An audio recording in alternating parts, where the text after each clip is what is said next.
Kinematics किसको बोलते हैं तो बताओ। एक कार एक ही डायरेक्शन पे जा रही है ना, या तो एक्स एक्सिस की तरफ, एक पॉजिटिव एक्स एक्सिस की तरफ जा रही है और एक नेगेटिव एक्स एक्सिस की तरफ जा रही है, बराबर है बेटा? हेलो, यस है ना? Yes sir. इस तरह के जो मोशन है उसको हम लोग मोशन अलोंग स्ट्रेट लाइन। अच्छा, और कहीं पे दिखता हमको ट्रेन का मोशन कैसा होता है, मोशन ऑफ ट्रेन?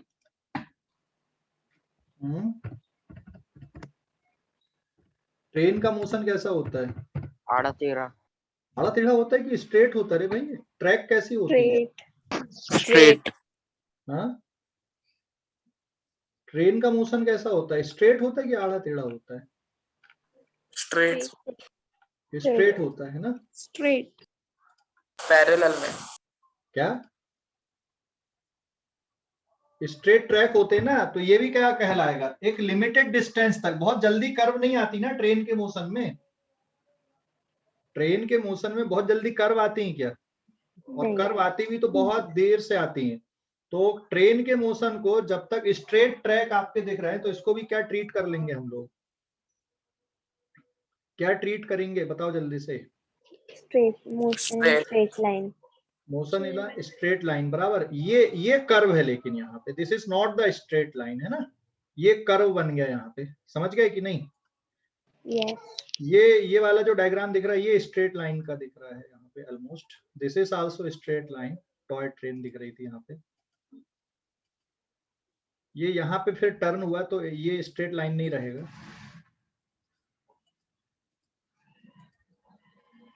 ये ऑलमोस्ट आपको स्ट्रेट ट्रैक दिख रहा है यहाँ पे, ठीक है? समझ गया बेटा? हेलो, ये वाला देखो, ये स्ट्रेट है बिल्कुल, पाथ है ना इसका ट्रेन का। ये वाला देखो, ये बिल्कुल स्ट्रेट दिख रहा है यहाँ पे, ट्रैक दिख रहा है कि नहीं? स्ट्रेट है ना? Yes sir. Yes sir. In fact आपको दिख रहा है कि this is the motion along straight line. समझ गए? हेलो, समझ गए कि नहीं? Yes sir. कोई डाउट अभी इस पे?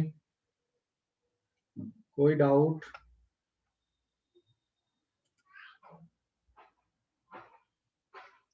ठीक है, तो मोशन अलोंग स्ट्रेट लाइन के मैंने आप लोगों को कुछ डायग्राम आप लोगों को दिखाए। तो मोशन अलोंग स्ट्रेट लाइन, उसको क्यों स्ट्रेट लाइन बोल रहे हैं बता सकते हो? मोशन अलोंग स्ट्रेट लाइन को क्यों हम स्ट्रेट लाइन बोल रहे हैं? ये प्रैक्टिकल एग्जांपल अपन ने देखे। जैसे मान लो कोई बॉल है, कोई बॉल को अगर अपन सीधे किसी पाथ पे या फिर घर पे आपने बॉल को लुढ़काए, तो वो स्ट्रेट लाइन में अगर फॉलो कर रही पाथ को, तो हम क्या बोलेंगे? Motion along straight line. लेकिन अगर कर्व होते हुए या फिर टकरा के रिबाउंड होके अगर आ रही है, तो फिर वो मोशन अलोंग स्ट्रेट लाइन बनेगा क्या? सर वो तो रैंडम मोशन होगा। फिर वो रैंडम हो जाएगा या मोशन इन अ प्लेन हो जाएगा, ठीक है? सो लुक एट हियर, एक और एग्जांपल देखो आप। कैरम बोर्ड में कैरम का जो एग्जांपल्स होता है, कैरम बोर्ड में कैरम्स का जो एग्जांपल होता है वो कैसा रहता है? मोशन अलोंग स्ट्रेट लाइन है कि मोशन इन अ प्लेन है? ये सर वो दोनों है। क्या दोनों रहता है? दोनों कैसे रहेगा बेटा? Motion along plane. Sir plane इसलिए क्योंकि वो वॉल से टकरा के बहुत अच्छे से रिफ्लेक्ट होता है, और लीनियर इसलिए क्योंकि हम लोग जब स्ट्राइक मारते हैं वो लेफ्ट राइट नहीं भागता, टोटल सीधा भागता है। ओके, तो लुक एट हियर, दिख रहा है? कैरम बोर्ड ही है, मैंने उठा के हैं। 1 मिनट,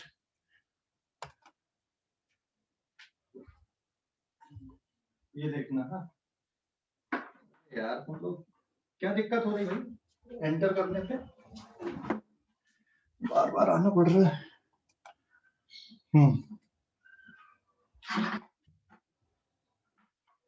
अभी बताना, यहाँ पे ये मेरे पास कैरम बोर्ड है, ये प्लेन है कि क्या है carrom board? Plane. Plane plane. Plane. अभी अभी ये वाला मोशन बताना, ये जो स्ट्राइकर है जैसे यहाँ से यहाँ तक सीधा जा रहा है, ये कौन सा मोशन कहलाएगा? ये स्ट्रेट लाइन। Straight line. जैसे ये यहाँ से सीधा गया, this is straight line, right. लेकिन अगर कर्व होते हुए ऐसा जा रहा है तो कौन सा मोशन कहलाएगा? ये motion in plane. Motion in a plane है ना। जैसे यहाँ हाँ, जैसे ये यहाँ से सीधा सीधा जा रहा है तो ये कौन सा मोशन हो गया? Straight motion. स्ट्रेट लाइन हो गया। समझ गए कि नहीं? ये यहाँ से सीधा जा रहा है, स्ट्रेट लाइन मोशन। लेकिन यहाँ से ये कौन सा मोशन है फिर? Motion in plane. Motion in a plane, पूरे प्लेन पे चल रहा है, बराबर है। अब एक चीज आती है इसमें, distance and displacement. Distance and displacement किसको बोलते हैं, बताओ जरा। सर डिस्प्लेसमेंट किसी भी दो पॉइंट के बीच का शॉर्टेस्ट डिस्टेंस, और डिस्टेंस का तो सीधा मतलब होता है कि एक किसी भी चीज ने दो पॉइंट्स के बीच में कितना लंबा ट्रेवल किया है, starting to end to final position. नहीं, actual path length. Actual path length is the distance, right. Actual path length is the distance. जैसे यहाँ पे देखो, ये मैंने स्ट्राइकर को यहाँ से रख के ये हिट करके यहाँ पे आया, ये बराबर है। यहाँ से ये यहाँ तक गया, फिर यहाँ तक आया, तो डिस्टेंस ट्रेवल कौन सा हो गया? डिस्प्लेसमेंट कौन सा कहलाएगा इसका? डिस्प्लेसमेंट यहाँ से लेकर ये वाला डिस्टेंस, ये डिस्प्लेसमेंट कहलाएगा। समझ गए कि नहीं? Yes sir. और एक्चुअल पाथ लेंथ कौन सी थी? यहाँ से ऐसा गया था, फिर रिबाउंड होके आया, तो यहाँ से यहाँ तक जाने का डिस्टेंस प्लस ये वाला डिस्टेंस, ये टोटल पाथ लेंथ है। ये distance travelled by the striker, और ये वाला जो डिस्टेंस ये कौन सा रहेगा? इसका डिस्प्लेसमेंट रहेगा। समझ गया बेटा? हेलो, समझ सर गए? अगर टोटल डिस्प्लेसमेंट बोला तो? टोटल डिस्प्लेसमेंट नहीं, देखो जब भी हम डिस्टेंस या डिस्प्लेसमेंट की बात करते हैं ना, तो इंपॉर्टेंट हो जाता टाइम इंटरवल। जैसे मान लो मैंने स्ट्राइकर को यहां से हिट किया और ये रिबाउंड होके वापस इसी जगह पे आ गया, जहां से हिट किया यहीं पे आके रुका, तो what is the displacement? Zero. What is the distance travelled? यहाँ से जाना और वापस आने का टोटल डिस्टेंस हो जाएगा। समझ गए कि नहीं? Yes sir. है ना? समझ गए? अरे समझ गए कि नहीं? Yes sir. लेकिन अगर क्वेश्चन ऐसा रहता कि इसका डिस्प्लेसमेंट यहाँ से यहाँ तक कितना, तो यहाँ से यहाँ तक का डिस्टेंस भी वही है और डिस्प्लेसमेंट भी वही है। समझ गए कि नहीं? यहाँ से यहाँ तक जाने का डिस्टेंस भी वही है और डिस्प्लेसमेंट भी वही है। तो इंपॉर्टेंट हो जाता है टाइम इंटरवल। टाइम इंटरवल समझ गए कि नहीं? Yes sir. हाँ, time interval is very important factor है। टाइम, किस टाइम इंटरवल के लिए हम डिस्टेंस और डिस्प्लेसमेंट मेजर करना चाहते हैं। समझ गया बेटा? हेलो, समझ गए कि नहीं? Yes sir. हाँ, यस तो motion along straight line, motion in a plane. तो अभी जो स्ट्राइकर का जो मोशन है ये वाला, ये कौन सा मोशन है? ये वाला मोशन इन प्लेन। ये कौन सा मोशन है? Motion in a plane. एक ही प्लेन पे इसका मोशन होगा, बराबर है। अच्छा, 3D मोशन कैसे होगा? जैसे अपन ने स्ट्राइकर को हिट की और ये हवा में जंप करके ऐसा जा रहा है, कौन सा मोशन कहलाएगा फिर ये? 2D या 3D? 3 डायमेंशनल। 3D हो जाएगा। और अगर इस प्लेन पे चल रहा है तो ये कौन सा मोशन है अभी? 2D। ओके, तो रियलिस्टिक वर्ल्ड में आप लोग बताओ, रियलिस्टिक वर्ल्ड में 1 डायमेंशन का एग्जांपल, 2 डायमेंशन का एग्जांपल और 3 डायमेंशन का। अगर आप ग्राउंड फ्लोर पे हो, ग्राउंड फ्लोर से सीढ़ी से चढ़ते हुए आप 3rd फ्लोर पे आए और फिर रूम पे चल रहे हो, तो ये किस टाइप का मोशन है? 1 डायमेंशन, 2 डायमेंशन की 3 डायमेंशन? Sir 3 dimension. हाँ, ये 3 डायमेंशन है ना। और आप सड़क पे गाड़ी चला रहे हो, वो 2D। मतलब आप अपनी गली मोहल्ले में भी घूम रहे हो, तो ये कौन सा? हाँ, 2D। 2 डायमेंशन। आप अपने घर में एक कमरे में चल रहे हो, आपका कौन सा मोशन रहेगा? 1D। आप अपने घर में एक कमरे में चल रहे हो, 2D। 2D। 2D। आप अपने कमरे में झाड़ू लगा रहे, कौन सा मोशन है? 2D सर वो भी 2D है। मोशन। 2D समझ गए कि नहीं? 2D मोशन, आप अपने कमरे में झाड़ू लगा रहे, that is 2D motion. Clear हो गया बेटा? समझ गए? आप अपने गली मोहल्ले पे साइकिल चला रहे हो, गाड़ी चला रहे हो, कौन सा मोशन है? 2D motion. आप पतंग उड़ा रहे हो तो पतंग का मोशन कौन सा? Motion of 3D light. 3D sir motion. हाँ बोलो। प्लेन का मोशन भी तो 3D रहता है ना? यस बिल्कुल, प्लेन का मोशन 3D। ऐसे दुनिया भर के एग्जांपल हैं। वर्ड्स के मोशन कौन से? पक्षियों के मोशन। सर वो भी 3D। वो भी 3D मोशन है। समझ गए? क्यों 3D बोल रहे हैं? क्योंकि मोशन को डिस्कस करने के लिए कितने कोऑर्डिनेट की जरूरत पड़ेगी? 2 या 3। 3 कोऑर्डिनेट की जरूरत पड़ेगी, है ना? जैसे यहाँ पे देखो, मुझे अगर इसके मोशन को डिस्कस करना है तो मैं 2 एक्सिस बना दूंगा, एक एक्सिस ये हो गया और एक एक्सिस ये हो गया, तब हम बता सकते हैं इसके बारे में, इसकी पोजीशन के बारे में, कैरम की पोजीशन क्या है ना? तो अगर मान लो मुझे कैरम के मोशन को डिस्कस करना इस तरह के, तो 2 एक्सिस की जरूरत पड़ रही है मोशन को डिस्कस करने के लिए, एंड इंक्लूडिंग टाइम। तो आप इस तरह के मोशन को 2D बोलोगे।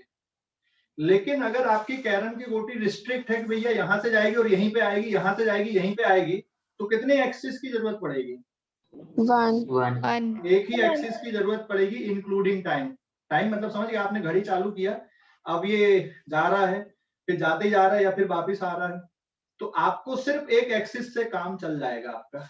समझ गए कि नहीं? लेकिन Yes, अगर sir. इसका मोशन इस तरह से कुछ हो रहा है, तो इसको डिस्कस करने के लिए कम से कम कितने एक्सिस चाहिए? अब हमको 2 एक्सिस चाहिए।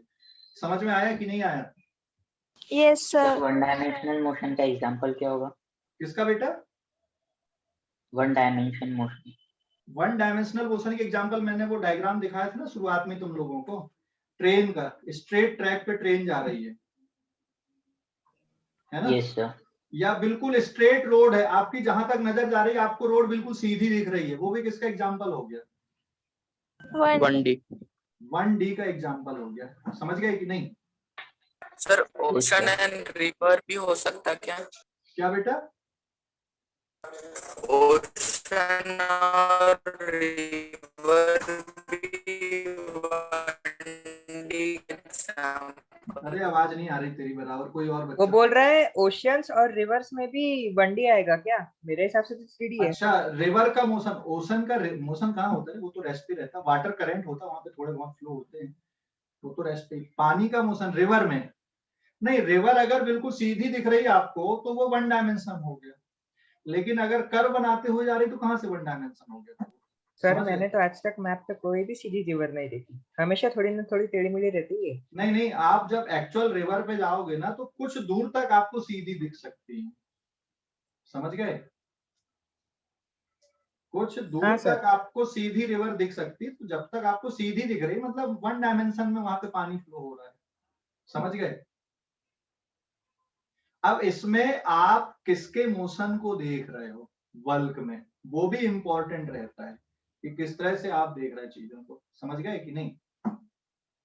जैसे हमने सीधी सड़क ले लिया, लेकिन कोई साइकिल चलाने वाला ऐसा ऐसा जा रहा है, तो फिर 1 डायमेंशन रहेगा क्या वो? नो सर, 2D हो जाएगा। 2D नहीं, उसको सीधा ही जाना है, मतलब ऐसे लहराते हुए नहीं जाना, कट मारते हुए। बात समझ गए? Yes, sir. क्लियर हो गया अभी? कोई डाउट बेटा? No, sir. पक्का? No sir. पक्का ना? Yes, sir. Yes sir. अब एक और इंपॉर्टेंट बात आती है इसमें, frame of reference. Frame of reference क्या होता है? ठीक है ना? एक और इंपॉर्टेंट बात है, फ्रेम ऑफ रेफरेंस। अभी जैसे इस कैरम बोर्ड के लिए, मैं भी ग्राउंड पे खड़ा हूं, इस कैरम बोर्ड का जो फ्रेम ऑफ रेफरेंस है वो कौन सा है? बताओ जरा। इस कैरम का फ्रेम ऑफ रेफरेंस कौन सा है? कैरम का frame of reference, carrom board, ये फ्रेम बन गया इसका। समझ गए कि नहीं? Yes, sir. है ना? ये बोर्ड इसका क्या बन गया? यहाँ पे फ्रेम बन गया। इसी के रिस्पेक्ट में अपन इसके मोशन को जनरली डिस्कस करते हैं। क्या इसके मोशन को कोई और भी डिस्कस कर सकता है? किसी और के फ्रेम से भी डिस्कस कर सकते हैं अपन? Sir time. मैं जैसे ग्राउंड पे खड़ा हूं यहाँ पे, कैरम के मोशन को कौन कौन डिस्कस कर सकता है? एक ऑब्जर्वर यहीं पे बैठा लो इस पे, वो कैरम के मोशन को ऑब्जर्व करे, तो उसका फ्रेम कौन सा हो गया? अगर कोई ऑब्जर्वर यहीं पे बैठा है, यहाँ पे बैठ के इसको ऑब्जर्व कर रहा है, तो उसका फ्रेम कौन सा हो गया? कैरम बोर्ड हो गया। अभी जैसे मान लो ये बोर्ड को कहीं रखा हुआ है इस तरह से, और मैं चलता हूं ऐसे, ये बोर्ड है सर, मैं ऑब्जर्व कर रहा हूं इसको, कैरम को, तो बेटा मेरा फ्रेम कौन सा है? बोर्ड है कि ग्राउंड फ्रेम है मेरा? सर आपका फ्रेम तो ग्राउंड होगा ना, क्योंकि आप तो हाँ, मैं ग्राउंड से ऑब्जर्व कर रहा हूं, तो मेरे लिए कैरम जो स्ट्राइकर है उसका फ्रेम कौन सा है? मैं ग्राउंड से ऑब्जर्व कर रहा हूं, तो मेरे लिए ग्राउंड फ्रेम है, ठीक है। और अगर मैं बोर्ड पे बैठ जाऊं यहाँ पे कोने पे, और यहां से देखूं, तो फिर मेरा फ्रेम भी कौन सा हो गया? बोर्ड ही आपका फ्रेम Board. होगा सर फिर तो। फिर बोर्ड हो जाएगा। समझ गए कि नहीं? Hello. Yes, Yes, sir. sir. तो अगर हम लोग कैरम को हमारे रूम में बैठ के खेल रहे हैं, तो हमारा जो फ्रेम है कैरम के मोशन को ऑब्जर्व करने का, वो कौन सा फ्रेम कहलाएगा? Ground frame. समझ गए? Yes, sir. क्लियर हो गया? डाउट है कुछ? No, sir. ओके। अगर हम लोग बेटा इसी कैरम को ट्रेन के अंदर बैठ के खेल रहे हैं, ट्रेन के डिब्बे पे, तो हमारा फ्रेम कौन सा हो गया? फिर कहां से हम इसको ऑब्जर्व कर रहे हैं सिचुएशन को? ट्रेन के डिब्बे Train. ट्रेन के डिब्बे से हम ऑब्जर्व कर रहे हैं, तो हमारा फ्रेम ट्रेन फ्रेम हो गया, है ना।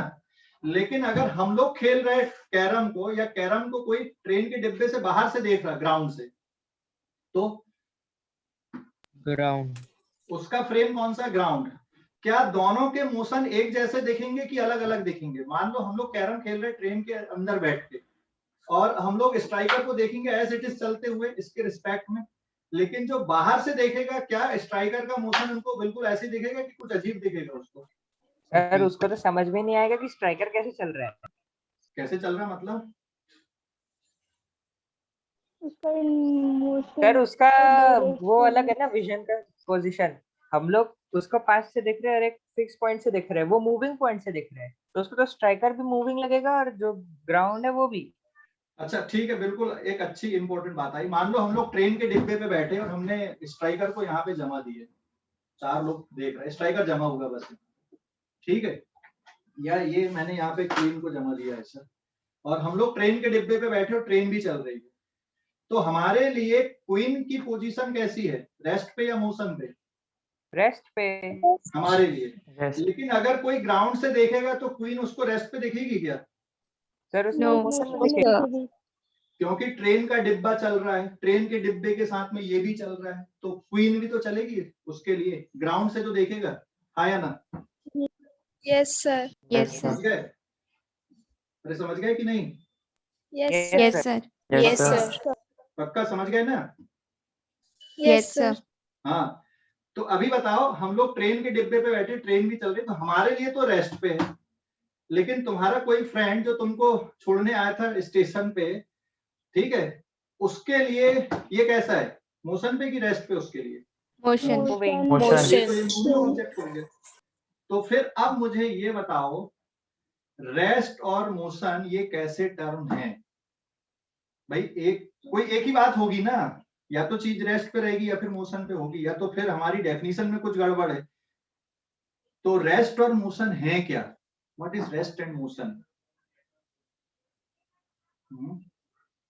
What is rest and If the motion? body, क्या? if the body not change its position by time. By time, ठीक है, तो क्या बोलेंगे उसको? Rest. और मोशन?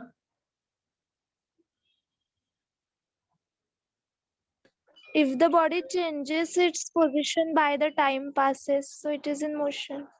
बिल्कुल सही। फिर वही बात आ गई, हम लोग ट्रेन पे कैरम खेल रहे हैं ना बेटा, हमारे लिए बस ये रखे, बस हम गप्या रहे अभी, है ना, गप्याने का मतलब समझ के बातचीत कर रहे हैं अभी, बस ये रखा हुआ है, ये चांस है, बोले ऐसे स्ट्राइकर बस देख रहे हैं, लेकिन रेस्ट पे। तो हमारे लिए क्या बोल रहे हैं यार, क्वीन रेस्ट पे ही है, लेकिन तुम्हारा फ्रेंड जो तुमको छोड़ने आया था, ठीक है ना, उसके लिए क्वीन कैसी है?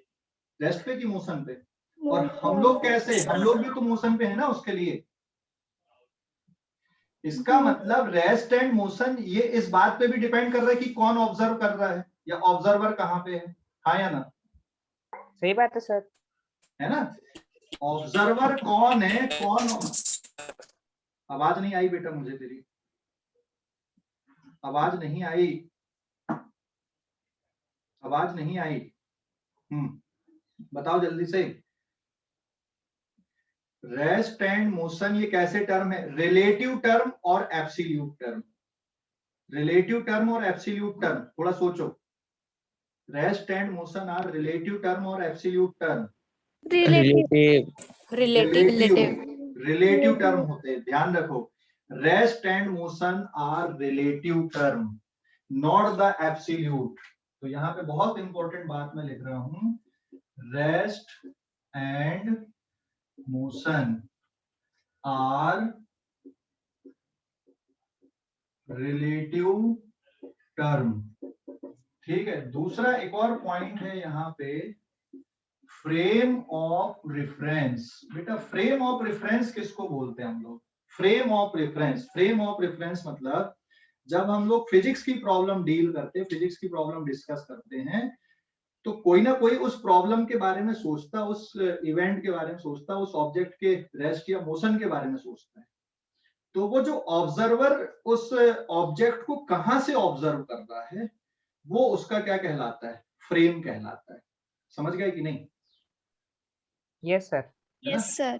हाँ, तो फ्रेम ऑफ रेफरेंस का मतलब observer observe the object, observer observe the object, ठीक है। Object, observer observe the position या state of object, observer observe the state of object, then the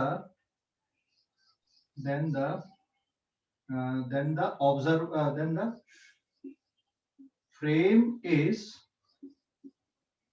observer where he is attached, किसके साथ में observer attach है? किस frame के साथ में? कहां से वो उसको ऑब्जर्व कर रहा है, उसको हम लोग उसका फ्रेम बोलेंगे। ठीक है। हमको फिजिक्स की प्रॉब्लम सॉल्व करना है तो हमें ऑब्जर्वर चाहिए। भाई कोई तो सॉल्व करेगा ना प्रॉब्लम, मैं करूंगा या तुम लोग करोगे, कोई भी करेगा, है ना? तो हम लोग कहां से क्वेश्चन को सॉल्व कर रहे हैं, जहां से हम लोग क्वेश्चन को सॉल्व करेंगे वो हमारा फ्रेम ऑफ रेफरेंस कहलाएगा। समझ गए कि नहीं? हेलो, समझ गए? Yes sir. जैसे मान लो यही कैरम वाला, हम लोग ट्रेन के डिब्बे पे बैठे हैं, है ना? हम लोग 4 लोग खेल रहे हैं और हम लोग इसके मोशन की अगर स्टडी कर रहे हैं तो हमारा फ्रेम कौन सा होगा? ट्रेन का डिब्बा। ट्रेन के डिब्बे पे ये भी रेस्ट पे है, ट्रेन के डिब्बे पे कैरम बोर्ड भी रेस्ट पे। तो ट्रेन के डिब्बा बोलो या कैरम बोर्ड बोलो, एक ही बात हो जाएगी। तो हमारा जो फ्रेम ऑफ रेफरेंस है, हम इसको भी मान सकते हैं, ट्रेन के डिब्बे को भी मान सकते हैं। भाई एक्सिस आप इसी बोर्ड पे भी फिट कर सकते हो, ठीक है, या आप ट्रेन के डिब्बे पे फिट कर दो, कोई फर्क नहीं पड़ेगा। लेकिन जो फ्रेंड आपका ग्राउंड से इसको देख रहा है, हमें देख रहा है, उसका फ्रेम कौन सा हो जाएगा? क्या वो एक्सिस यहाँ पे बना सकता है अपने लिए, कि ग्राउंड पे बनाना पड़ेगा उसको एक्सिस? ग्राउंड पे बनाना पड़ेगा। तो ग्राउंड से जब वो इनके मोशन को देखेगा तो हमारे लिए इनका मोशन कुछ अलग दिखेगा, और ग्राउंड से देखने पे उनको इनका मोशन कैसा दिखेगा? कुछ अलग दिखेगा। समझ गए कि नहीं? Yes sir. है ना? तो फ्रेम ऑफ रेफरेंस समझ में आ गया? फ्रेम ऑफ रेफरेंस का मतलब कहां से हम ऑब्जेक्ट के स्टेट को पढ़ रहे हैं, स्टडी कर रहे हैं, देख रहे हैं। समझ गए कि नहीं? क्लियर हो गया कि नहीं? कोई डाउट अभी? No sir. नहीं है कोई डाउट बेटा? फ्रेम ऑफ रेफरेंस भी समझ में आ गया? Sir repeat. मैंने ये बोला बेटा, फ्रेम ऑफ रेफरेंस का मतलब हो गया कि ऑब्जेक्ट के मोशन को आप कहां से देख रहे हैं, that is the frame of reference. जैसे ये हम लोग कहाँ पे बैठे, ट्रेन के डिब्बे पे बैठे, है ना, और हम लोग कैरम खेल रहे हैं। तो हमारे लिए इनका स्ट्राइकर का और क्वीन का और जो गोटियां हैं उनका फ्रेम ऑफ रेफरेंस क्या है हमारे लिए, ट्रेन का डिब्बा, हाँ या ना? हेलो? Yes. Yes, sir. और क्योंकि ट्रेन के डिब्बे पे आपका कैरम बोर्ड रखा हुआ है, डिब्बे पे हिल डुल नहीं रहा है, तो या तो आप कैरम के जो कैरम बोर्ड है उसमें ही एक्सिस बना दो, एक्स एक्सिस वाई एक्सिस, या फिर आप ट्रेन के डिब्बे पे बना दो एक्स एक्सिस वाई एक्सिस, वो तो फिक्स है ही इसके साथ में। तो अगर हम लोग इसके मोशन की स्टडी करेंगे तो या तो हम लोग ट्रेन के डिब्बे के रिस्पेक्ट में करेंगे या कैरम बोर्ड के रिस्पेक्ट में कर लेंगे, क्योंकि ये भी किसके रिस्पेक्ट में रेस्ट पे है, ये ट्रेन के रिस्पेक्ट में रेस्ट पे, बराबर है? हेलो? Yes, sir. लेकिन अगर तुम्हारा कोई फ्रेंड इसी मोशन को कहां से ऑब्जर्व करे, सुपर आई है उसके पास में, देख सकता सब कुछ क्या हो रहा है ना, तो अगर वो बाहर से ऑब्जर्व कर रहा है, ग्राउंड से ऑब्जर्व कर रहा है, तो उसका फ्रेम कौन सा रहेगा, वो एक्सिस कहां पे बनाएगा, अपने एक्सिस कहां पे ड्रॉ करेगा, वो Ground. ग्राउंड पे ड्रॉ करेगा, तो उसका फ्रेम क्या हो गया बेटा, ग्राउंड फ्रेम हो गया। अभी समझ गए कि नहीं? Yes, sir. क्लियर हो गया? कोई डाउट अभी? No, sir. पक्का? Yes sir. Yes. तो फ्रेम ऑफ रेफरेंस भी समझ में आ गया। Frame of reference, frame of reference का मतलब हम लोग ऑब्जेक्ट के मोशन को कहां से देख रहे हैं, वो फ्रेम ऑफ रेफरेंस है ना? समझ गए कि नहीं? ऑब्जेक्ट के Yes, मोशन को, मोशन वर्ड बोलना गलत है, ऑब्जेक्ट की स्टेट को, स्टेट दो टाइप की हो सकती है, पता है कि नहीं? State are two types, state of rest और state of motion, state of relative rest and state of relative motion. हो सकता है किसी फ्रेम से ऑब्जेक्ट रेस्ट पे दिख रहा है, लेकिन दूसरे फ्रेम से वही ऑब्जेक्ट कैसा दिख रहा हो, मोशन पे दिख रहा हो। Motion. समझ गए कि नहीं? Yes, sir. इसलिए मैंने स्टेट वर्ड यहाँ पे यूज कर लिया कि हम लोग ऑब्जेक्ट की स्टेट को कहां से ऑब्जर्व कर रहे हैं, वो फ्रेम ऑफ रेफरेंस कहलाएगा। एनी डाउट यहां तक? No, sir. किसी भी बच्चे को, किसी भी बच्चे को? No, no sir. Sir. No, sir. पक्का? Yes, sir. So what is Yes, sir.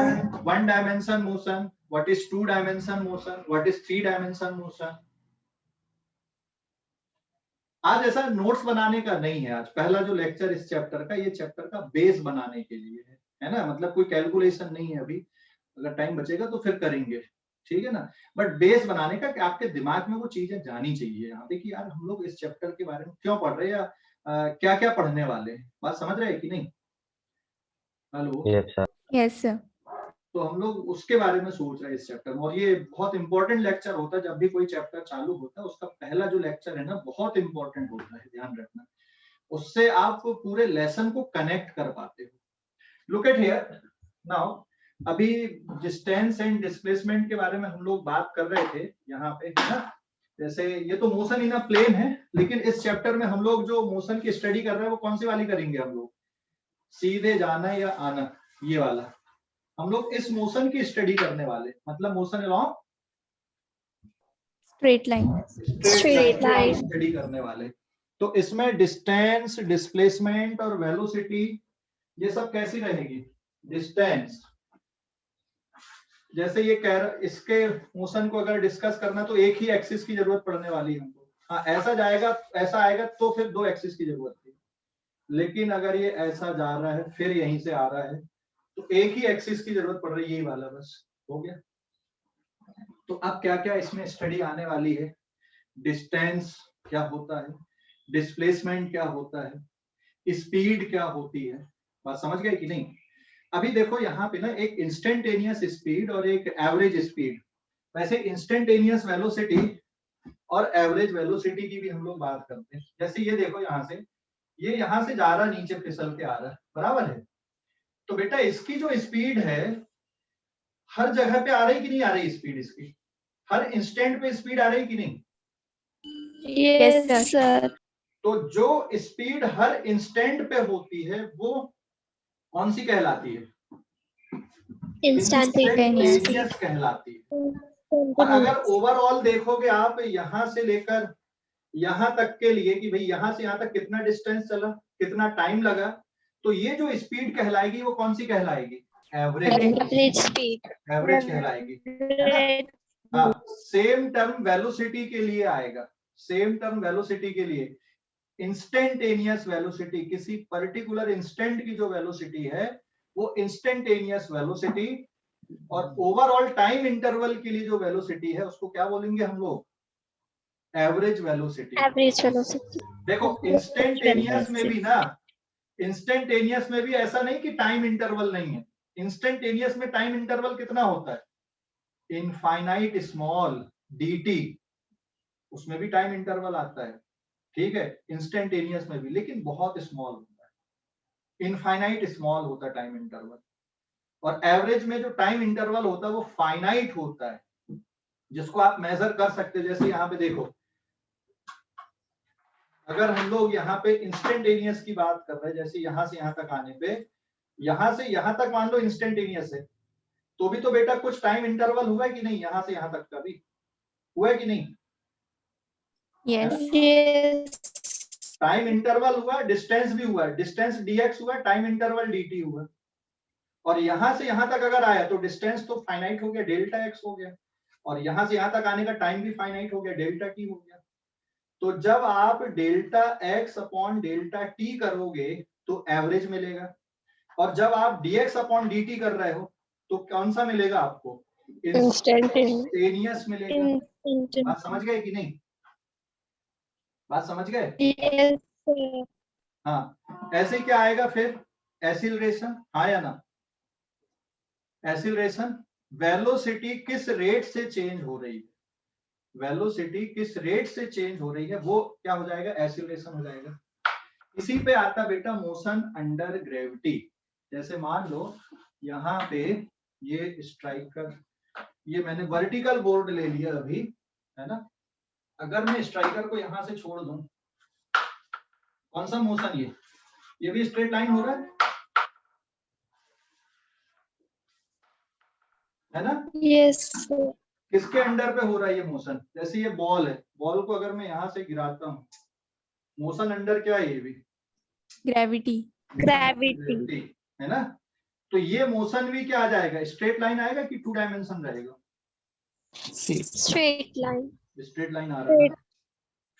ये स्ट्रेट लाइन है ना? हाँ, अगर बॉल को थ्रो करते हैं अपन तो फिर कौन सा बनेगा? फिर अगर थ्रो कर रहे हैं हम लोग तो फिर कौन सा मोशन बनेगा? समझ गए? अगर थ्रो किए हमने तो कौन सा मोशन बनेगा? मोशन इन टू डायमेंशन की motion in three dimension? Three D भी बोल सकते हैं। यहाँ पे ये वाला मोशन देखना, ये वाले मोशन को बताना कौन सा आ रहा है। ये यहाँ से स्ट्राइकर को मैंने ये कौन सा मोशन? ये 2D है। तो जब बॉल को हम लोग थ्रो करते हैं ना तो वो एक ही प्लेन पे मूव होती है। जैसे एकदम मैं वर्टिकल भी रख दूंगा ना, ये देखो, ये मतलब एक जो तीसरा एक्सिस होता है ना उसकी जरूरत नहीं पड़ती है सच हमको। जब हम लोग बॉल को ऐसा, हवा नहीं चल रही, मान लो बॉल को ये थ्रो किया हमने, तो बॉल ऐसी जाएगी और ऐसे ही गिरेगी ना, तो दो डायमेंशन ही है, तीसरे एक्सिस की जरूरत हमको नहीं पड़ती उसको डिस्कस करने के लिए। तो ये वाला जो मोशन है ग्रेविटी का, ये कौन सा मोशन है? ये वन डायमेंशन, या ऐसा हमने उठा ले, वापस यहीं पे आ रही है, ये कौन सा मोशन? ये सर ये भी तो वन डायमेंशन में आएगा ना? ये भी वन डायमेंशन आएगा, लेकिन ऐसा थ्रो करे हमने तो ये कौन सा आएगा फिर? सर ये तो फिर टू डायमेंशन में आ जाएगा। ये 2D में आ जाएगा। देख, अगर मैं बॉल को ऐसा थ्रो कर रहा हूँ, 3D नहीं, देख 3D के लिए तीनों एक्सिस की जरूरत पड़े। ये वाले मोशन में क्या आ रहा है? देख, एक एक्सिस ये वाला हो जाएगा, एक ये वाला हो गया, ये वाले एक्सिस पे इसका मोशन है क्या? सर वो बैट से लगने के बाद आएगा। क्या? वो बैट से लगने के बाद आएगा। हाँ, मतलब अगर एयर, मान लो हवा उसको ढकेल दे, जैसे ये ऐसा चला गया, तो फिर कौन सा मोशन बन जाएगा? फिर ये 3D। फिर 3D बनेगा। लेकिन अगर ऐसा जाके ऐसा गिर रहा है तो 2D में भी काम हो जाता है, ठीक है? लेकिन सर बॉलर लोग स्विंग भी कराते हैं, स्पिन भी कराते दैट हैं, इज द 3D थ्री तो होगा ना? Dimensional motion. जब स्विंग कराते तो वो 3D मोशन होता है। देख यहाँ पे बात ये हो रही ना कि हम लोग एयर के रेजिस्टेंस को नेग्लेक्ट कर रहे हैं। अगर नेग्लेक्ट नहीं करेंगे तो एयर रेजिस्टेंस उसके मोशन को क्या कर देगा, चेंज कर देगा, ऐसा स्विंग क्रिएट कर देगा, तो फिर वो 3D हो जाएगा। समझ गए? समझ गए कि नहीं? सर और फिर स्पिनर्स का वो भी तो मतलब बॉल वो भी 3D हो जाता ना बेटा, स्पिनर का भी 3D हो जाता है। ठीक है, अभी एक और मोशन इस पे ये है, यहाँ पे ध्यान देना, ये यहाँ पे मैंने स्ट्राइकर और इन दोनों को साथ में रखा। ये कौन सा मोशन है जिसमें दोनों दो ऑब्जेक्ट के मोशन की स्टडी हो रही है? सर लेकिन ये दोनों तो लीनियर एक ही लिस्ट पे जा रहे हैं। एक की स्पीड ज्यादा, एक की कम। एक रिलेटिव मोशन होता है। रिलेटिव मोशन मतलब एक से दूसरे के मोशन को क्या करना, ऑब्जर्व करना। समझ गए? एक मूविंग ऑब्जेक्ट से आप दूसरे मूविंग ऑब्जेक्ट के मोशन की स्टडी कर रहे हो। नहीं समझा? एक मूविंग ऑब्जेक्ट से दूसरे मूविंग ऑब्जेक्ट की मोशन की स्टडी कर रहे हो। ये बिल्कुल वैसे ही जैसे दो फ्रेंड एक ही सड़क पे गाड़ी चलाते हुए जा रहे हैं पैरेलली। समझ गए? Yes, sir. है ना? तो इस टाइप का जो मोशन है वो रिलेटिव मोशन है। तो अभी दिमाग में ये आ गया होगा कि क्या क्या पढ़ने वाले हम लोग। समझ गए इस चैप्टर पे? हेलो? Yes, sir. तो फिजिक्स का सबसे बेसिक चैप्टर है, क्योंकि फिजिक्स यहीं से स्टार्ट होगी। जैसे यूनिट एंड डायमेंशन में हम लोग किसके बारे में पढ़े, लेंथ और टाइम और फिर मास। सबसे पहले जरूरत किसकी महसूस हुई थी, डिस्टेंस को मेजर करने की। उसके बाद फिर जरूरत महसूस हुई टाइम की, फिर मास की, और फिर चीजें ऐसी बढ़ते गए। तो ये चैप्टर भी बिल्कुल वैसे ही कनेक्ट कर रहा है हम लोगों को। इसलिए हम इस चैप्टर में शुरुआत कहाँ से कर रहे हैं स्टडी की, इस distance, displacement, speed, velocity, acceleration, बस यहीं से इसकी कहानी चालू हो रही फिजिक्स की हमारी। समझ गया बेटा? Yes sir. ओके, स्क्रीनशॉट लेना है तो ले सकते हो इस पेज का। मैंने बहुत बेसिक थ्योरी आप लोगों को बताया है। ठीक है, समझ गए? Yes, sir. बहुत बेसिक चीजें मैंने बताया यहाँ पे। आप लोग चैप्टर की रीडिंग जरूर करो, लेकिन अभी एक बार पूरा चैप्टर आप लोग एनसीईआरटी से रीड कर लो, सभी बच्चे, किसी भी बोर्ड के हो, बट एनसीईआरटी से चैप्टर की रीडिंग करना, है ना? क्योंकि उसमें पूरा चैप्टर ही दिया हुआ मोशन अलोंग स्ट्रेट लाइन करके। तो आप लोग अब एनसीईआरटी से रीडिंग जरूर करो सभी बच्चे इस चैप्टर की। ठीक है बेटा? और समझ के करना, क्योंकि मैंने पूरा जो बेसिक है उसका आज तुम लोगों को बताया कि क्या क्या हम लोग स्टडी करने वाले। ठीक है? और कल से कैलकुलेशन वाला पार्ट अब इसमें चालू हो जाएगा। ठीक है ना? Hello? Yes, sir. Yes, sir.